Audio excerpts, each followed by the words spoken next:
Holy Bible reading to request divine union, part 70. We continue with 2 Kingdoms of the Old Testament, chapter 10. Defeat of the Ammonites and the Syrians. It happened after this that the king of the children of Ammon died, and Hanun his son reigned in his place. Then David said, I will show mercy to Hanun the son of Nahash, and as his father showed mercy to me. So David sent by the hand of his servant to comfort him concerning his father, and David's servant came into the land of the children of Ammon. And the princes of the sons of Ammon said to Hanun their lord, Do you think that David really honors your father because he sent comforters to you? Did David not rather send his servants to you to search the city, to spy it out, and to survey it? Therefore Hanun took David's servants, shaved off their beards, cut off their garments at the middle of their hunches, and sent them away. When they told David about the men, of how they were greatly dishonored, he sent to meet them. And the king said, Wait at Jericho until your beards have grown, and then return. The people of Ammon saw that the people of David were put to shame. So the people of Ammon sent and hired from the Syrians of Beth Rehob 20,000 foot soldiers, and from the king of Maacah 1,000 men, and from Ishtob 12,000 men. Now when David heard of it, he sent Joab and all the army of the mighty men. Then the sons of Ammon came out and put themselves in battle array at the entrances of the gate. And the Syrians of Zobah, Beth Rehob, Ishtob, and Maacah were by themselves in the field. When Joab saw that the battle line was against him before and behind, he chose some of Israel's young men and put them in battle array against the Syrians.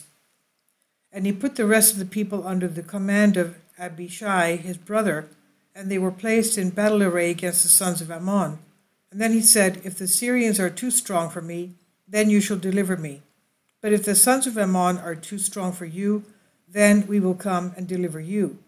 Be of good courage, and let us be strong for our people, and for the cities of our God, for the Lord will do what is good in his sight. So Joab and the people with him went into battle against the Syrians, and they fled before him. When the sons of Ammon saw that the Syrians fled, they also fled before Abishai and entered the city. And Joab returned from the sons of Ammon and went to Jerusalem. When the Syrians saw that they were defeated by Israel, they gathered together.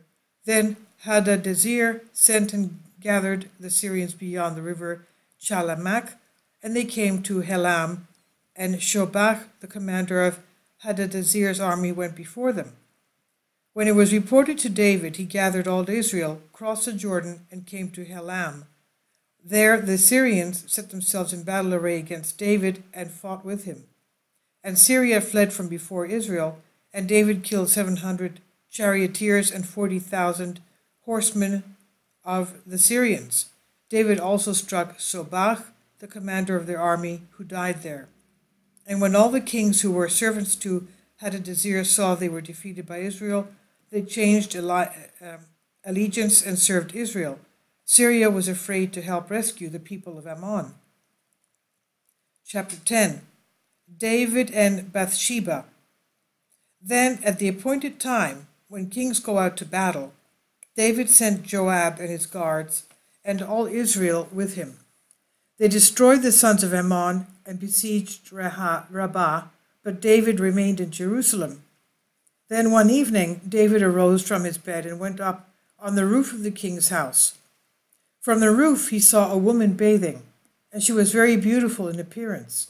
So David sent and asked about the woman, and someone said, Is not this Bathsheba, the daughter of Eliam, the wife of Uriah the Hittite? David sent messengers and took her, and she came to him, and he lay with her, for she was purified from her uncleanness. And as she returned to her house, and the woman conceived, so she sent and told David and said, I am with child. Then David sent to Joab, saying, Send me Uriah the Hittite. And Joab sent Uriah to David. When Uriah had come to him, David asked how Joab was doing, and how the people were doing, and how the war prospered. And David said to Uriah, Go down to your house and wash your feet. So Uriah departed from the king's house, and a gift from the king followed him. But Uriah slept at the door of the king's house with all the servants of his lord, and did not go down to his house. So when they told David, saying, Uriah did not go down to his house, David said to Uriah, Didn't you come from a journey? Why didn't you go down to your house? And Uriah said to David, The ark and Israel and Judah are dwelling in tents, and my lord Joab and the servants of my lord are encamped in the open fields. Shall I go to my house to eat and drink and lie with my wife? How shall I do this? As your soul lives, I will not do this. Then David said to Uriah, Wait here today, and tomorrow I will send you away. So Uriah remained in Jerusalem that day and the next.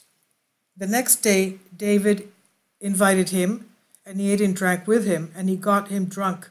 In the evening he left to sleep on his bed with the servants of his lord, but he did not go down to his house. In the morning David wrote a letter to Joab and sent it by the hand of Uriah.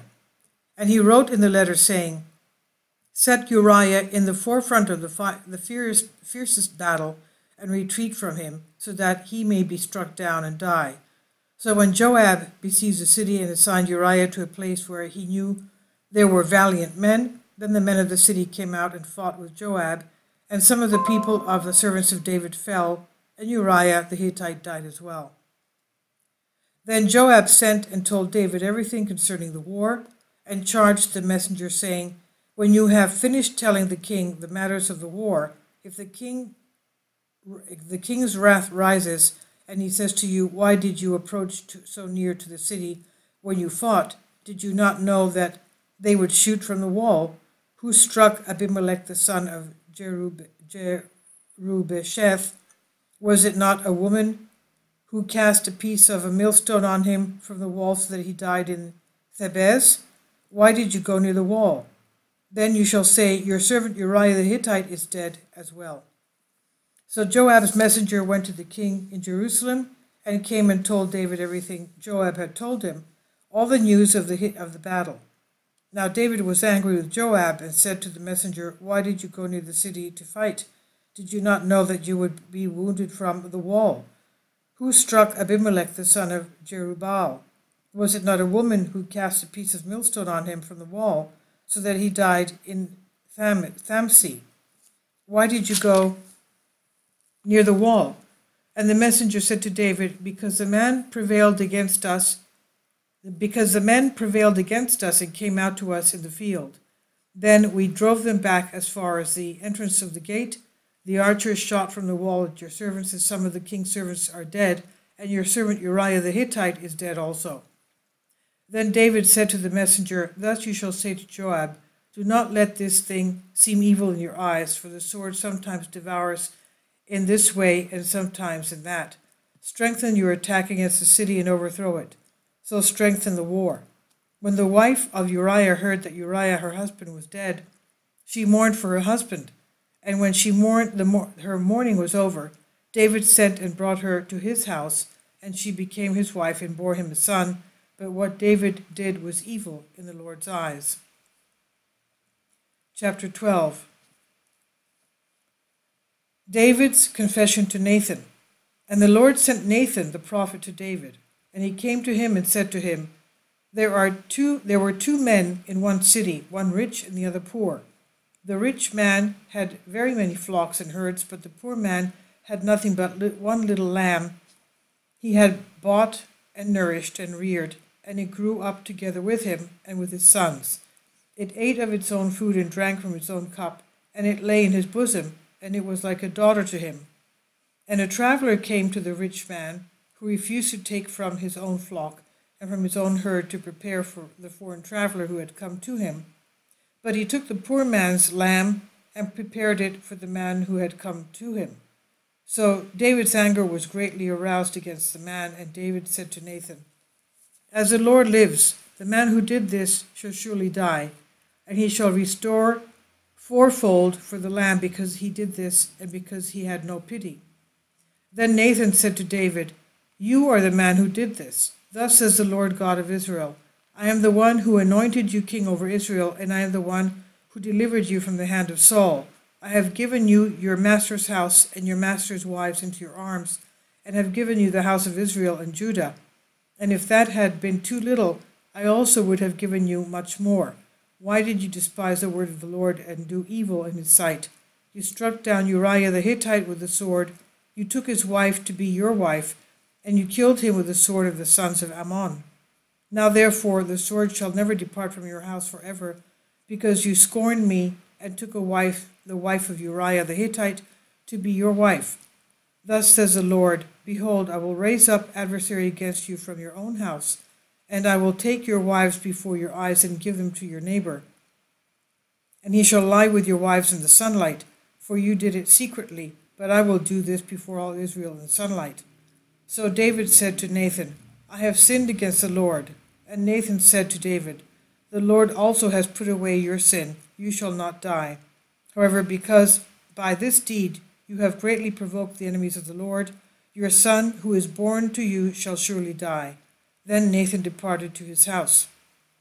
The death of David's son. And the Lord made feeble the child that Uriah's wife bore to David, and it became ill. David therefore sought after God for the child, and he fasted and went in and lay on the ground in sackcloth. So the elders of his house arose and went to him to raise him up from the ground. But he did not want to do so, nor did he eat food with them. Then on the 7th day the child died, and David's servants were afraid to tell him that the child was dead, because they said, indeed, while the child was alive, we spoke to him, and he would not heed our voice. How can we tell him that the child is dead? He may do some harm. When David became aware his servants were whispering, he perceived the child was dead. Therefore David said to his servants, is the child dead? And they said, he is dead. So David arose from the ground, washed and anointed himself, and changed his clothes, and he went into the house of God and worshipped God. Then he went to his own house, and when he requested food to eat, they set food before him, and he ate. Then his servants said to him, what have you done? You fasted and wept and lay awake for the child while he was alive. But when the child died, you arose and ate food and drank. And he said, while the child was alive, I fasted and wept, for I said, who can tell whether the Lord will be merciful to me, so the child may live? But now he is dead. Why should I fast? Can I bring him back again? I shall go to him, but he shall not return to me. The birth of Solomon.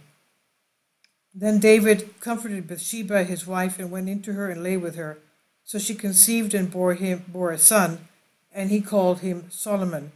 Now the Lord loved him, and he sent word by the hand of Nathan the prophet. So he called him Jedidiah, because of the Lord. Jedidiah. The capture of Rabbah. Now Joab fought against Rabbah of the sons of Ammon, and took the royal city. And Joab sent messengers to David and said, I fought against Rabbah, and I took the city's water supply. Now gather the rest of the people together and encamp against the city and take it, or I will take the city, and it will be named after me. So David gathered all the people together and went to Rabbah, fought against it, and took it. Then he took the crown of Melchol, their king, from his head, and its weight was a talent of gold with precious stones, and it was set on David's head. Also he brought out the spoil of the city in great abundance, and leading out the people who were in it, he put them to work with saws and iron, threshing machines, and made them work as brickmakers. He did the same to all the cities of the sons of Ammon. Then David and all the people returned to Jerusalem. Chapter 13. Ammon and Tamar. And it came to pass that Absalom, the son of David, had a very lovely sister, whose name was Tamar. Amnon, the son of David, loved her. Amnon was so lovesick over his sister Tamar that he became ill, for she was a virgin and also aloof. And it was nearly impossible in the eyes of Amnon for him to gain her affection. But Amnon had a companion whose name was Jonadab, the son of Shimeah, David's brother. Now Jonadab was a very clever man, and he said to him, What is the matter with you, son of the king? Why are you becoming weaker day after day? Will you not tell me? Amnon said to him, I am in love with Tamar, my brother Absalom's sister. So Jonadab said to him, lie down on your bed and pretend to be ill.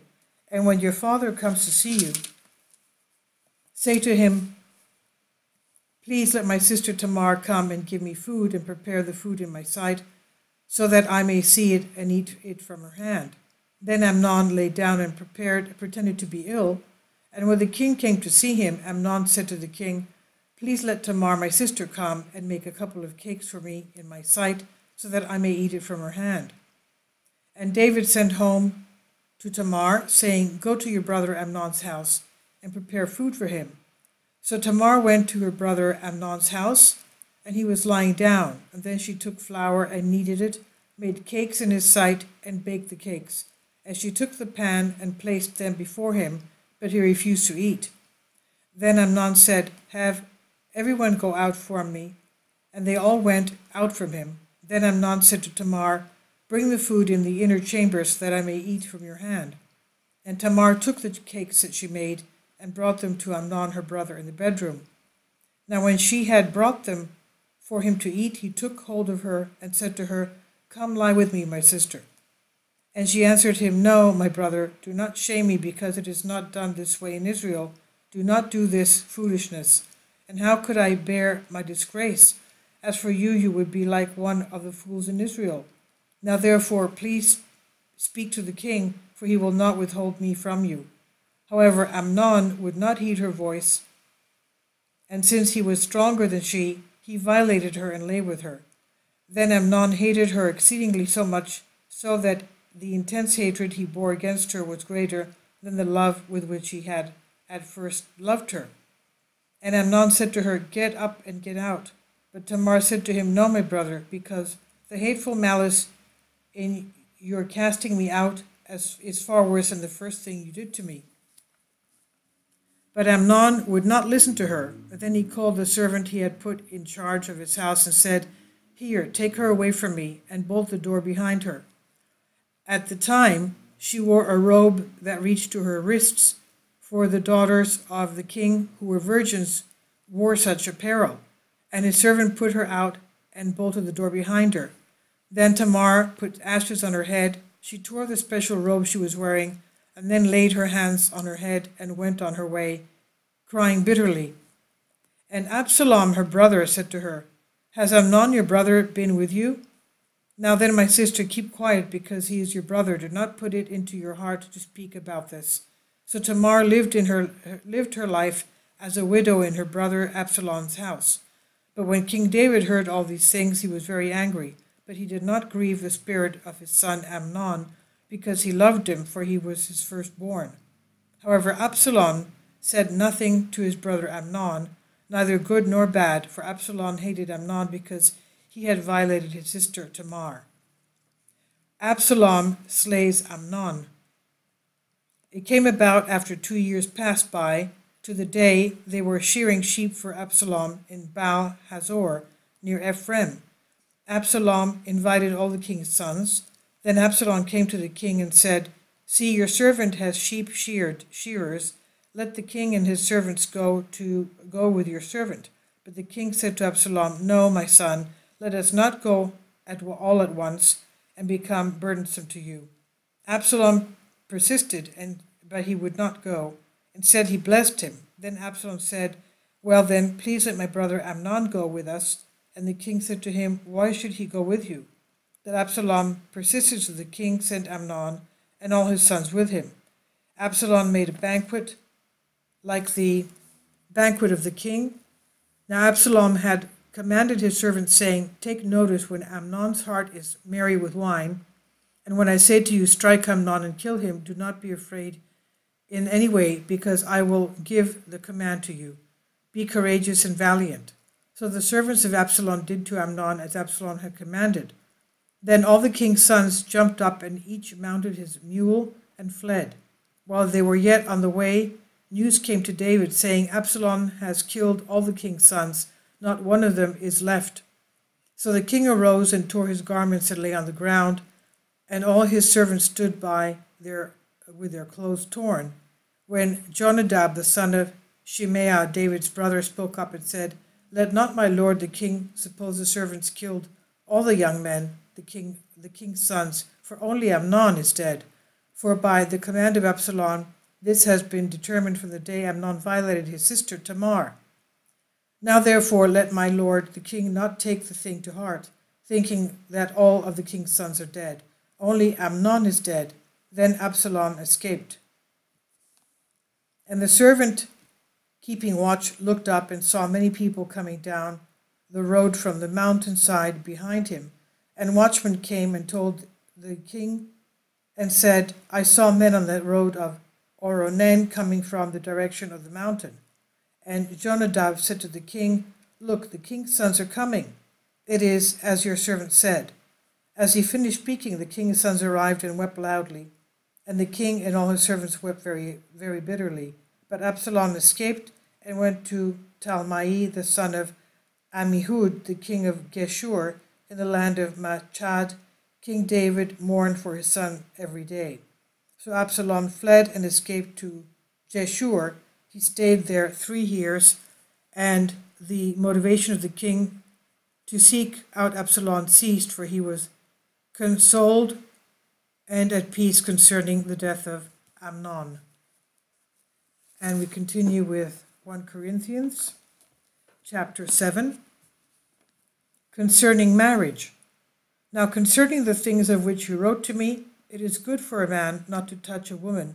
Nevertheless, because of sexual immorality, let each man have his own wife, and let each woman have her own husband.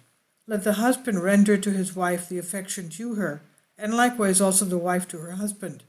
The wife does not have authority over her own body, but the husband does, and likewise the husband does not have authority over his own body, but the wife does. Do not deprive one another except with consent for a time, that you may give yourselves to fasting and prayer, and come together again so that Satan does not tempt you because of your lack of self-control.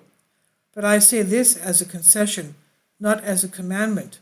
For I wish that all men were even as I myself, but each one has his own gift from God, one in this manner and another in that. But I say to the unmarried and to the widows, it is good for them if they remain even as I am.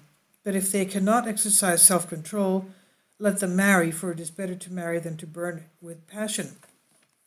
Now to the married I command, yet not, but I the Lord, a wife is not to depart from her husband, but even if she does depart, let her remain unmarried, or be reconciled to her husband, and a husband is not to divorce his wife. But to the rest I, not the Lord, say, if any brother has a wife who does not believe, and she is willing to live with him, let him not divorce her.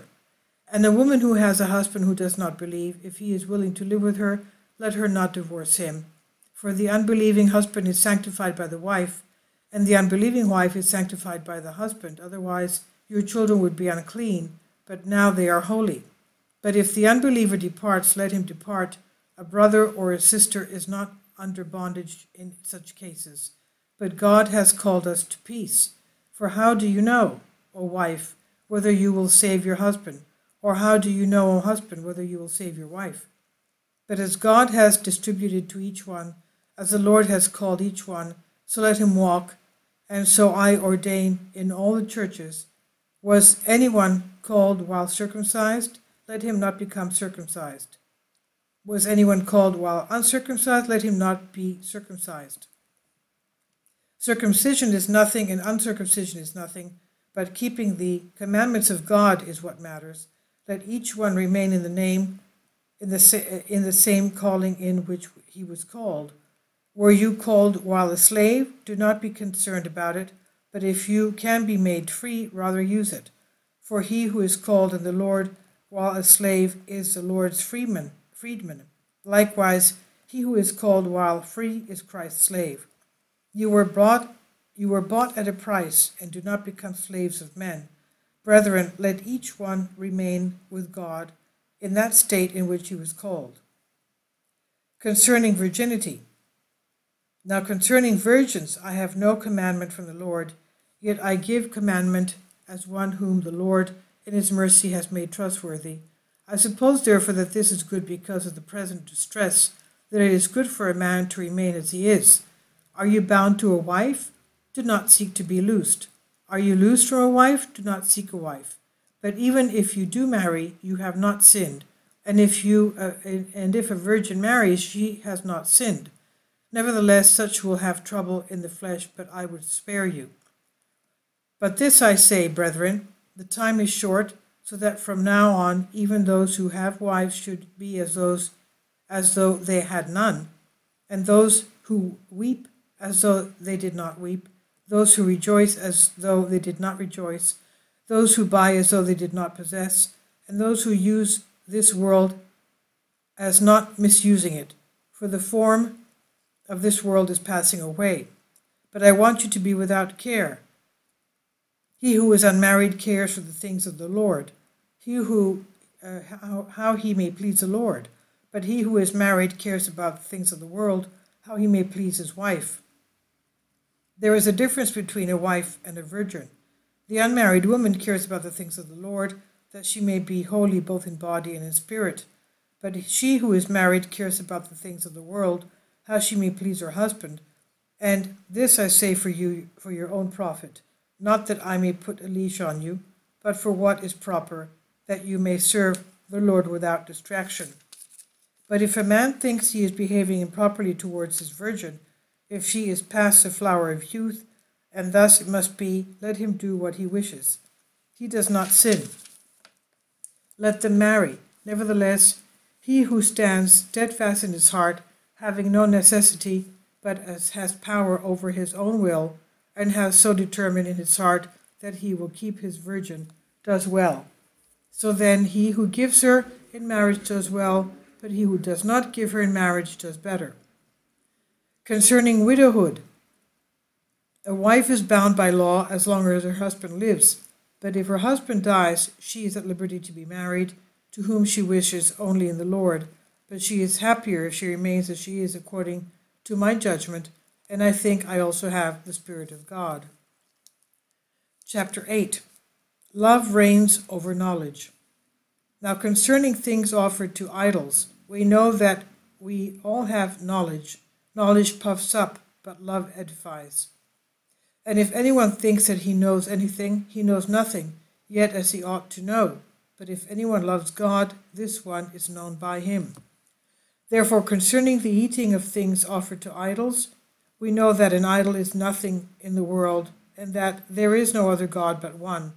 For even if there are so-called gods, whether in heaven or on earth, as there are many gods and many lords, yet for us there is one God, the Father of whom are all things, and we for him, and one Lord Jesus Christ, through whom are all things, and through whom we live.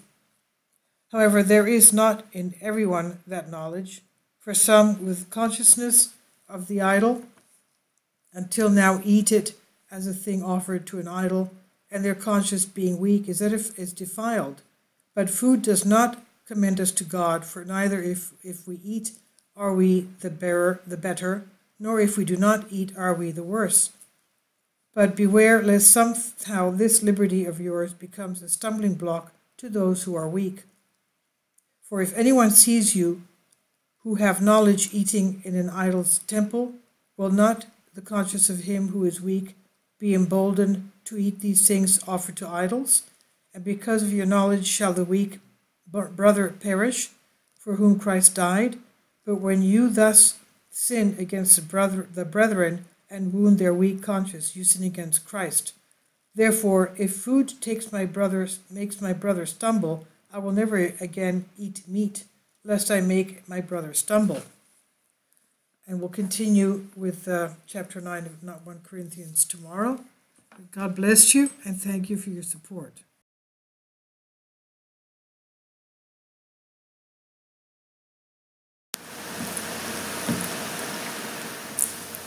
If you'd like to join me on my Patreon account, you will hear content not covered by mainstream media. These riveting stories will be based on my research, and I will state my opinions and give my personal insight on diverse and controversial subjects and world events. events not covered by mainstream media, and not supported by YouTube guidelines. So whatever I have on my Patreon, most of those will not be on my YouTube channel. Please consider becoming a member today. More of the most significant and important videos will be on my Patreon channel. Your support helps me to continue my research and keeps this YouTube channel alive. And we depend on your support, your generous charity, because we help economically challenged families here in Athens, Greece, in Kapota, and we also help the young generation with university tuition and the community around our church. Thank you.